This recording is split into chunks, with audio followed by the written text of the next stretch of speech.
Shalom frères et sœurs.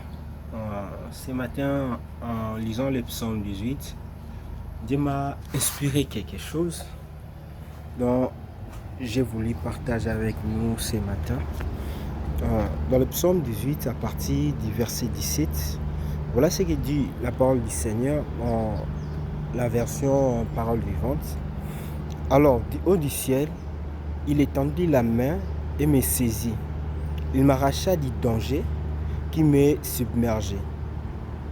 Il me délivra de mes puissants ennemis, mes adversaires trop forts pour moi. Au jour du désastre, il m'avait assailli, mais le Seigneur est venu me soutenir. Il m'a dégagé, m'a rendu ma liberté. Il m'aime, voilà pourquoi il m'a délivré. Là, c'est au niveau du verset 20. Dans la suite, à partir du verset 21, j'aimerais d'abord retenir notre attention. Le psalmiste dit « Il m'aime, voilà pourquoi il m'a délivré ». Dans la délivrance que Dieu porte pour le psalmiste, là c'est David, c'est par rapport à l'amour que Dieu a pour lui. Le Seigneur me traite, voilà au verset 21, la suite, le psalmiste dit « Le Seigneur me traite ainsi parce que je lui reste fidèle ». Donc il essaie de nous faire part de la raison de l'amour de Dieu pour lui, de la manière dont l'Éternel lui délivre.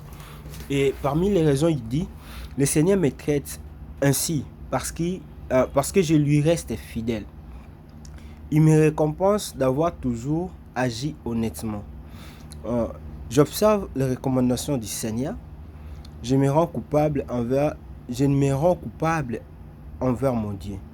Oui, j'observe les règles qu'il a prescrites. Je ne rejette pas ce qu'il a ordonné. Je veux qu'il n'y ait rien à me reprocher. Je garde d'être en faute. Je me garde d'être en faute.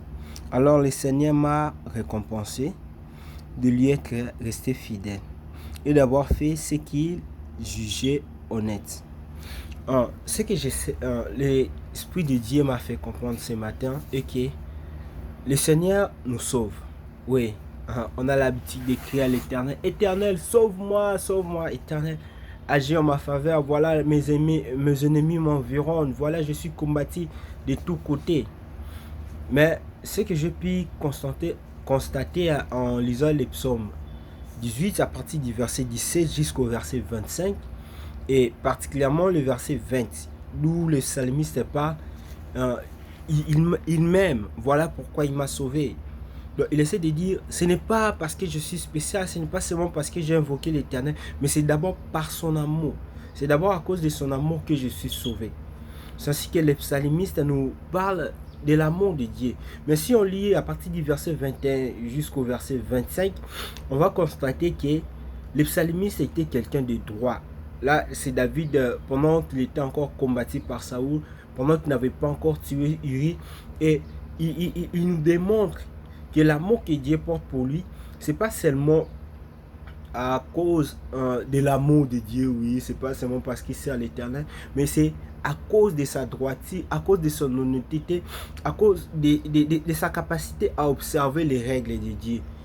La fidélité de Dieu est liée à la droiture. À cause de sa droiture, l'Éternel lui reste fidèle. L'Éternel continue à lui manifester de l'amour. L'Éternel continue à lui faire du bien. L'Éternel continue à les sauver. Oui, l'Éternel est celui qui aime le juste.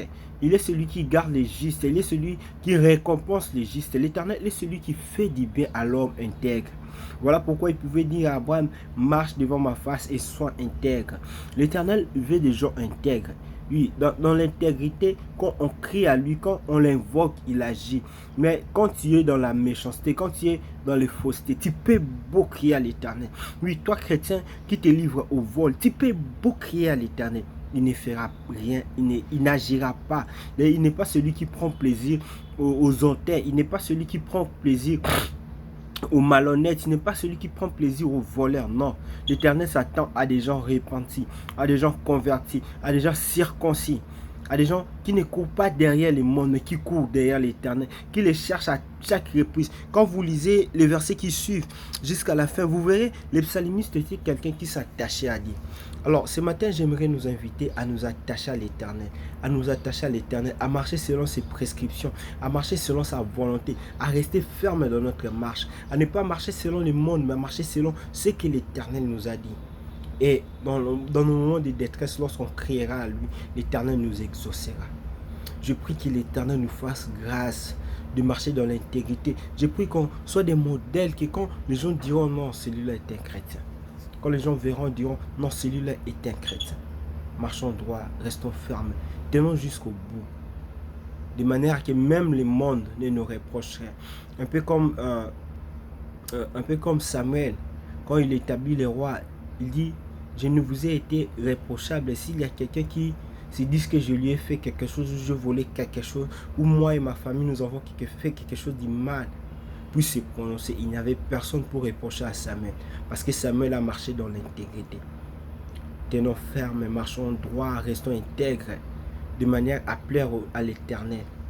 Voilà pourquoi la Bible nous dit, fais de l'Éternel tes délices, il te donnera tout ce que ton cœur désire. Faisons de l'Éternel nos délices, même au jour du désespoir, en l'invoquant, il interviendra. Il n'intervient pas pour les méchants, il n'intervient pas pour les personnes malhonnêtes, mais il intervient pour les gens intègres. Voilà pourquoi quand Dieu se disait, je pars détruire Sodome et Gomorrhe, Abraham a demandé à Dieu, n'y a-t-il pas il a commencé à réduire, n'y a-t-il pas une bonne personne à Sodome et à Gomorrhe? Si Lot a été sauvé, c'est parce que, bien qu'il n'était pas totalement intègre, mais il observait les lois de l'Éternel. Je prie que Dieu nous fasse grâce, que nous restons fermes dans notre marche. Que Dieu vous bénisse. Amen.